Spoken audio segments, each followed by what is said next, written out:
For decades, the promise was straightforward. If you studied hard and found a stable career, you'd eventually own a home with a backyard. But for Generation Z, that promise feels like a relic.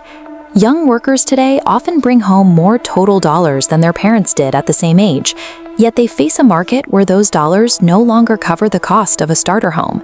Social media makes the disparity feel personal. Every scroll reveals luxury tours and curated success stories, creating a constant pressure that makes young people feel they are the only ones falling behind. This raises a question about the current economy. Are millions of young Americans missing the mark on effort, or have the underlying mechanics of the housing market changed? The guilt felt by many first-time buyers overlooks a larger shift. Gen Z is trying to play by an old set of rules in a game where the board has been completely rearranged.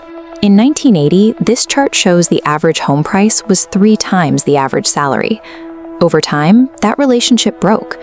While salaries grew modestly, home prices skyrocketed. Today, that multiplier has expanded to 10 times the average income. Salaries increased, but housing costs rose at a much higher velocity. This gap means a modern paycheck simply doesn't have the same gravity in the real estate market that it used to. Then, the era of cheap borrowing ended. For years, low interest rates made high prices feel affordable because the monthly payments stayed within reach. When interest rates spiked, the cost of a mortgage followed.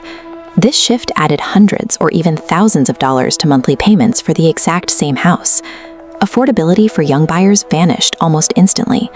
The houses didn't change, but the price of borrowing the money to buy them did.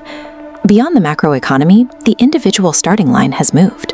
While previous generations began with a clean slate, Gen Z starts with significant financial weight. Tens of thousands of dollars in student loans now follow graduates into the workforce. This debt consumes the cash flow that would have historically gone toward a down payment. This is how a modern paycheck is distributed. Between student loan payments and rent, which now takes up half of the average worker's income, the amount left for savings is a tiny fraction of the total. This distribution makes it difficult to build any initial momentum. During the early years, when compounding interest matters most, many workers are just trying to break even. Telling young people to simply save more ignores the math. In many cities, current rent prices mirror what a mortgage payment used to be, but without building any ownership in the property. Even those who manage to save must face a physical shortage of houses. The market is struggling with a national supply deficit that has been building for years. Because housing construction hasn't kept pace with population growth, inventory remains low. This creates a hyper-competitive environment where every available house attracts multiple offers. In this tight market, a new type of buyer has emerged. Institutional investors and private equity firms have started buying thousands of single-family homes, turning residential neighborhoods into asset portfolios. These firms use massive cash reserves to outbid individuals. They aren't looking for a place to live.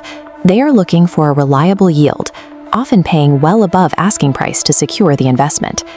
The modern first-time buyer isn't just bidding against their neighbor. They are frequently competing against billion-dollar companies that can move faster and pay more. When the gap between wages and prices triples and monthly interest payments double, the math of the 1980s no longer applies. Adding a housing shortage and corporate competition to the mix creates a market where effort alone doesn't guarantee a house. Ownership is still possible, but the path to get there has changed. The old strategies for building wealth are becoming less effective in this new environment. Many are already shifting their approach, moving to more affordable regions through remote work or accepting that they will enter the market much later in life than their parents did. In an economy this expensive, understanding the mechanics of investing and debt management is a necessity for survival.